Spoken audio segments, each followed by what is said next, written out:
Hey everyone, this is Carbonite, and I thought I'd bring you my Magnolia deck list post set 9.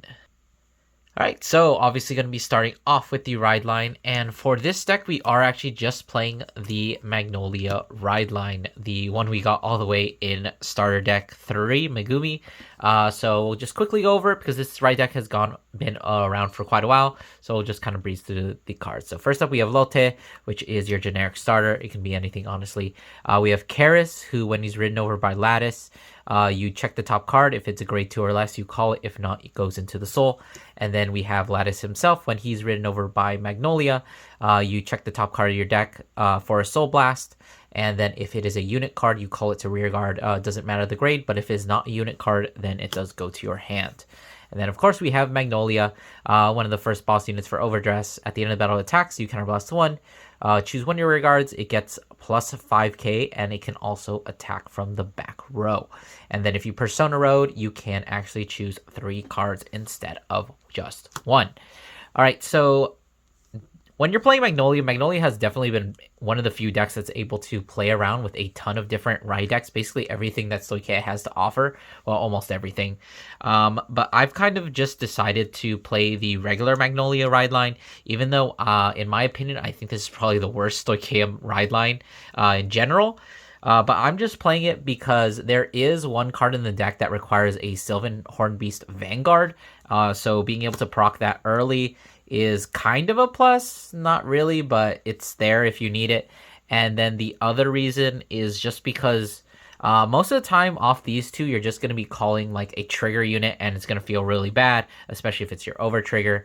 But those times that you actually do high roll and call something that is actually relevant does feel really good, because currently Magnolia is definitely struggling from an issue of not actually having enough rear guards, considering you do need to have at least 3 rear guards at all time. So being able to basically accelerate your board without having to commit too many cards from hand is honestly the main reason why we're just playing the ride line. It does suck. It's not very good. If you want to try out the other ride lines, I would definitely recommend it. See what works for you. But that's just my personal reason for playing this ride line. All right, so starting off with actually no grade 4s, but straight into the grade 3s, because this is not a grade 4 Magnolia variant. It is instead focused on the Persona Ride. Obviously, we're playing 3 copies of Persona Ride, and something we didn't have all the way back in BT2 when we, or back through BT3 when we had to play Persona Ride Magnolia, the Chalice. So Chalice does conflict a little bit because you do have some order cards that you do want to be activating every turn, but I would rather have just more Persona Rides, more opportunity to draw into it, so that we can actually use Magnolia's skill to choose 3 things and get those 6 attacks, because unlike grade 4 Magnolia, you are not guaranteed those 6 attacks unless you Persona Ride. So personally, at this moment, I do think that grade 3 Magnolia is actually the superior build, just because Magnolia grade 4 is very slow, and it does only give you an extra 5k power. So, I mean, sure, you do also get an intercept from the back row, but in this format, like an extra 5k shield does not really matter that much. And I think that the extra power you get from Magnolia Persona Riding just matters that much more. It lets you hit over defensives. As we're going to see, the Persona Ride also goes to the back row. So if you think about it, Magnolia grade 4 gives 25k power to the entire board, of course spreading it around, whereas if you Persona Ride, you're spreading around 6,000 power to not only your rear guards, but also 10k to your vanguard. And you do also get to cycle, whereas grade 4 Magnolia is a break even, because you're just calling something from soul, giving up a card from hand.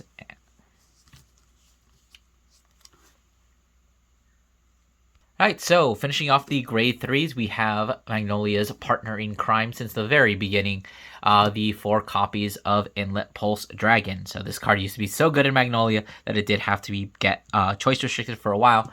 But of course, we've probably seen Inlet Pulse in almost every single one of my deck profiles, so we'll just go over his last skill, which is that at the end of the turn, if the total number of attacks this turn is 4 more, you can actually put him into the soul and draw a card. So definitely a very good, amazing card. Gives you soul, gives you extra draw power. It does definitely suck if you see these in the drive checks or if you draw them for the end of turn skills. Like if you draw an inlet off an inlet, it does really suck because they're just a dead card unless you call them to board. But definitely a really good card in the deck. It lets you cycle. It gives you a whole bunch of draw power, which Magnolia hasn't really had very well, or hasn't really had, I should say. And it gives you really bulky hands, but definitely a must play. All right, so getting into some new cards, starting off with the grade 3s, we do have the new grade 2 from BT9. This is Sylvan hornbeast Goyledote. So he is a grade 2. And he has 2 skills. So the first is activates when he is in the drop zone. So if you have Vanguard with Magnolia that gets placed during the ride phase, if your soul doesn't have another copy of him already, you can put him into the soul as the cost and choose when your Vanguard. It gets an extra 5k. So this card essentially makes it so that you have infinite soul in your in the deck, because every single time you place your Magnolia, which you're going to be trying to do in this deck every single turn, because you want to Persona Ride every single turn that you can, you basically get to recur this into your soul and get a free soul every single time you ride. So another funny little interaction with this is if you discard this for like ride deck and it is in the drop zone when you ride your grade 3 Magnolia over Lattice, you can actually put this card into the soul and then soul blast it back out with Lattice's skill in order to call the top card of your deck. So basically making Lattice's skill entirely free. Now, of course, that's not the only reason why this card is actually very good. The second skill, which is in any back row circle, when it attacks, it gets plus 10k until the end of that battle. So now you actually your opponent doesn't actually have to be at grade 3 to do that. So that's another good thing about this card, meaning that it's going to be hitting for 25 when your opponent's at grade 2, if they are at grade 2, which is a very nice magic number. And then at the end of the battle, if it's attacking from the center column, you can actually retire it to draw a card. So this card is basically another Inlet Pulse in the deck, with an extra bonus of being like extra soul, which I guess Inlet Pulse is as well, but it gives power as well. So almost a better Inlet Pulse. The only issue is that you can only proc one of these at a time, but that doesn't mean you can only have one on your board at one time. If you're trying to close it out, you can call multiple goats to all your back row rearguard circles, and they are going to be your most powerful attacker because they are swinging for 25 alone. And then if you're on Persona Ride, they're going to be swinging for 35, which is very nice numbers and is almost always hitting over defensives. All right, so next up we have an old good boy all the way from back in BT2. We have 4 copies of the Sylvan hornbeast Daimanaru. So it's been a while since we've seen this card, so we'll quickly go over his effect. So when he's placed on rare, if you have a Magnolia Vanguard, the grade 3 one, so it doesn't work on grade 4, you Soul Blast 1, choose one of your regards until the end of turn. It can attack from the back row, and it gets plus 5k. So that first skill is basically grade 3 Magnolia for a Soul Blast, and it can also be activated during the main phase, whereas Magnolia waits until after the battle attacks. So you can use it to make something attack from the back row. Let's say you want to play the front row wipe. You can basically swing with it before you even use Magnolia and before they have a chance to even intercept. So it's good in that respect. And then the second effect which is if it is chosen by a Vanguard's effect, it's an extra 5k, which really combos very well with that last skill, because if you are using this, Magnolia can actually choose him, since you don't need to choose all 3 of your back row rear guards. You can actually give him the extra 5k, which in this case becomes an extra 10k. So I feel like this card has been putting in a lot of work, mostly to Soul Blast out the Goyledotes. Honestly, that's like the biggest reason I use it. There's definitely a lot of things you could play in alternative to this, but I find having the extra opportunity to get those 4 attacks, even if you don't Persona Ride, just makes this card much better, and it does definitely save you on some counterblast, because unlike grade 4 Magnolia, you do actually need to use your counterblast every single turn, and so using this gives you another attack without having to stress your counterblast. So speaking of stressing out your counterblast, we do have 2 copies of this card from BT7, Sylvan hornbeast Alpin. So Alpin has 1 skill, which is, let me try and focus there. There we go. When it attacks a Vanguard, if you have a Vanguard with Magnolia in its card name, it gets plus 5k until the end of the battle for every 2 of your grade 2 or greater units. Then if it gets 10,000 or greater by this effect, at the end of the battle you can bind it and countercharge Soul Charge 1. So this card is mainly there just for the countercharge, which, as I said, does sometimes get pretty tight because you are using a counterblast every single turn for Magnolia skill. Thankfully, nothing else in the deck really uses counterblast outside of Magnolia and one of our order cards, so it is pretty easy to keep up with the counterblast and just kind of tempo your way through the game. But sometimes you do want a little bit of countercharge, like if you have only 1 damage and you want to be able to use 2 counterblasts that turn. Alpin definitely comes in handy to make sure that you can recycle that 1 counterblast, or if the game is going a little bit long and you want to be able to make sure that you can continuously attack and keep the pressure on, Alpin is definitely there, and is also a very nice attacker because most of the time you will be able to easily hit that 10k threshold. All you really need is 2 other grade 2 or greater rearguards because it says grade 2 or greater units. So 1 is going to be Alpin, 2 is going to be your Vanguard, and then if you have 2 more, then that you reach that 10k threshold in order to bind it and countercharge Soul Charge. Now, of course, it is just at 3 because, like I said, we don't really use that much counterblast. We have a super abundance of soul, so we don't really need the Soul Charge, but it is there just in case you need it in those niche situations. Alright, so moving on to the grade 1s, we have the real star of the show, another card from BT7, which is the Sylvan hornbeast Sayroll. So now Sayroll, there we go, has a skill when it's placed on rearguard from either deck or hand. So if you call it off your ride line or you just call it from hand, if you have a Sylvan hornbeast Vanguard, you can Soul Blast 1, check the top 5 cards of your deck, choose a Magnolia from among them, put it in your hand, and then shuffle your deck. So you do technically have a top 5 searcher for your Persona Ride, which is pretty decent. You don't really care too much about the Soul Blast, even though it is possible to whiff, which definitely hurts a lot, but you do usually amass a copious amount of soul in this deck, so it doesn't really matter that much. But what we're really playing this card for is that second skill, which is if you have grade 3 Vanguard Magnolia in its card name, your Persona Ride also increases the power of your back row units. So this Sayroll by himself is always going to be swinging if you Persona Ride for 23, because he's going to be getting 10k from the Persona Ride, and then Magnolia is going to give him an extra 5k, meaning he's going for 23, which hits over a defensive trigger. So even this, your weakest unit, is hitting over a defensive, and it is pretty good. So I think that this is the main reason to be playing grade 3 Magnolia right now, because that extra Persona Ride power is just that much better at the moment than grade 4 Magnolia, and just waiting until that turn 4 to actually start doing things. Now, of course, we do have that promo, which recently got announced, the grade 2. That's basically Amelia, which lets you ride your grade 4 a little bit faster, which I think might be the play going forward once we get that promo. But for the time being, I think you should be playing Persona Ride Magnolia. Alright, and so just rounding out those grade 1s, we do have obviously the 3 PGs, and we can actually play the Elementaria because we are on grade 3 and we're not playing the grade 4.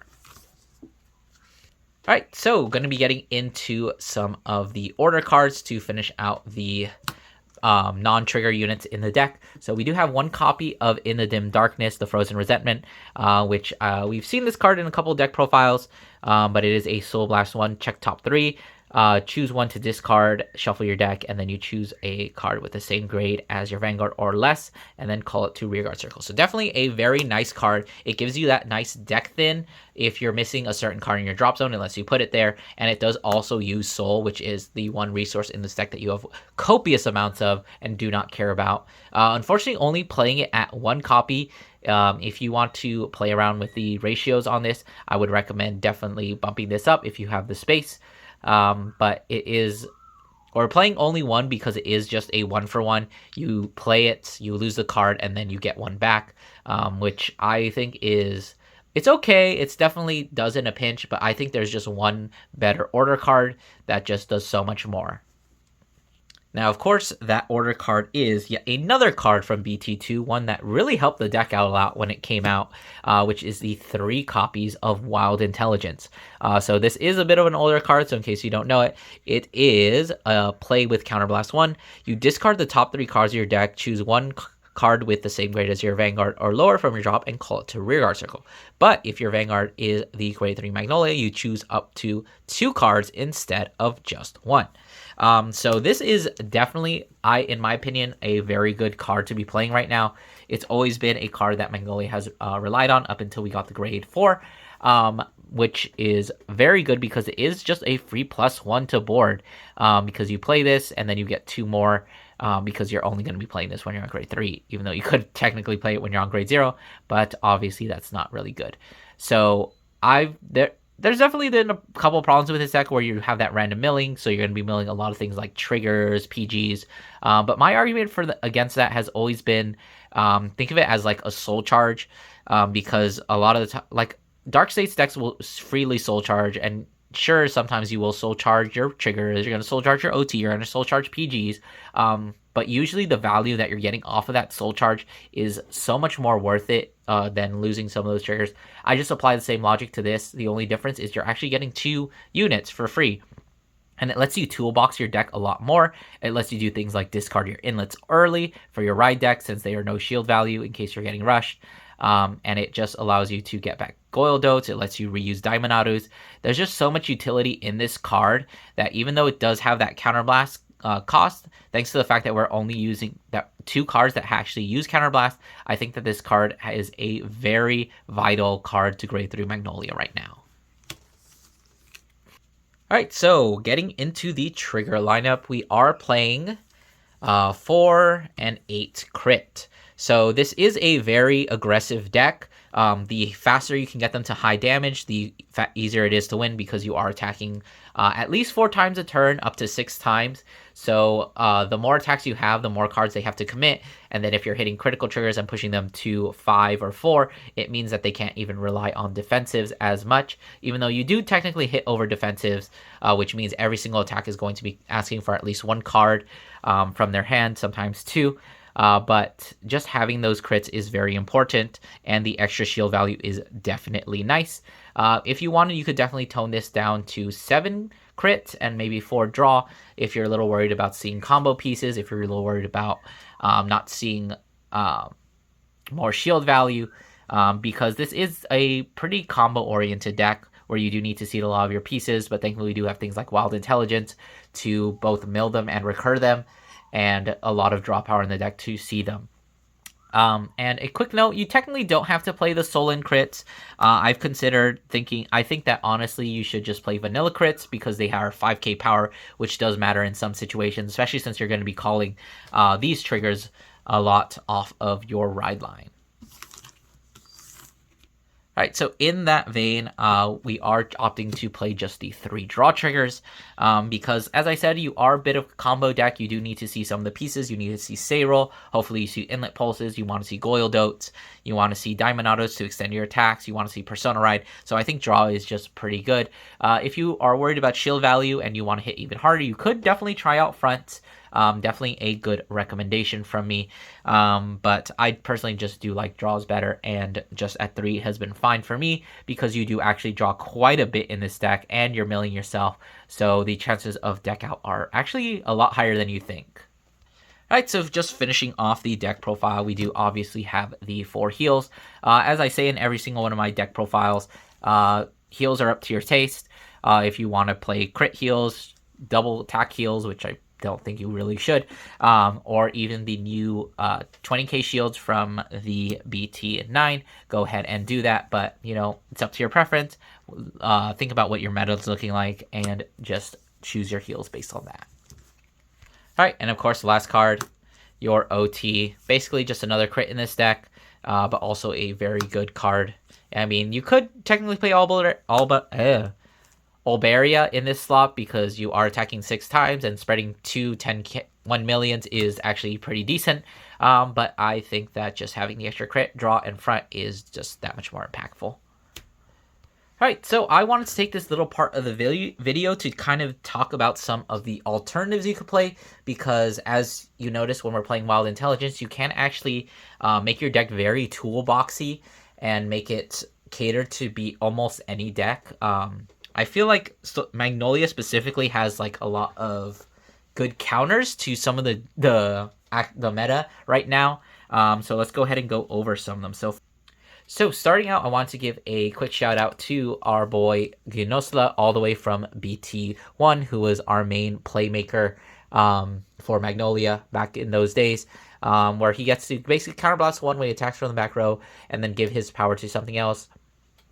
Definitely a possible inclusion, but the fact that you're not playing grade 4 Magnolia means that your counterblast is very heavy. If you're feeling gutsy, you could put him in just to make your attacks hit for that much bigger, but I think that with the amount of CB we're going through every single turn, it's not really as feasible as it would be with grade 4 Magnolia.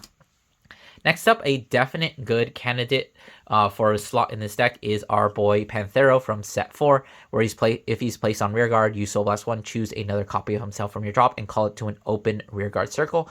And then if he attacks, he gets an extra 5k, so he's a 14k attacker. Obviously, that's going to be 24 if you're upon Persona Ride, and 29 if he is attacking from the back row. So overall, always going to be hitting for some very nice numbers, and that free recursion is also very nice. And the fact that he uses Soul Blast is also, again, very nice because you make so much free soul in this deck just by doing your plays that it really doesn't matter that Soul Blast, and you can definitely chain Panthero after Panthero without really caring about your soul. The one issue that I have with this card is that he only recurs himself, so you do have to see multiples of him, and of course you can't always just discard him and let them die, intercept. You can't intercept from the back row, which is a little bit of a downside to playing him in this build, but he is definitely a good inclusion, but I personally just like Wild Intelligence better because Wild Intelligence lets you get back anything, whereas this only lets you get your 14k attacker. All right, so now getting into some matchup-specific cards, you could definitely play something like Mpix if you are scared about any form of retire or imprison or any kind of removal, because he gets an extra 10k, and then he protects everything in his column as long as you have 3 or less rear guards, which in this deck is not very difficult to do, considering you want to have an Inlet Pulse on board, as well as the Goildote, which both take themselves off board, meaning that you will have that 3 or less rear guard requirement.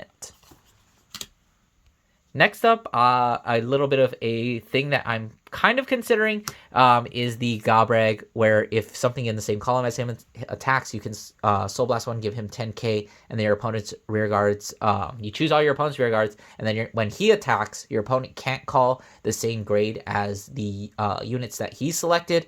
I'm thinking about using this for the Chronojet matchup, because Chronojet is one of those decks that leaves a lot of grade 1s on board, thanks to Upstream Dragon. So if you use Gobrag in your deck, you can actually hard punish them for leaving those grade 1s, meaning that you can just stack triggers and crits onto this guy, and then just make it so they cannot PG it. So they're going to either have to hard guard it, or they are going to have to use their blitz order on this, because he's going to be hitting for 20, 30, 35 from the back row if you have him there.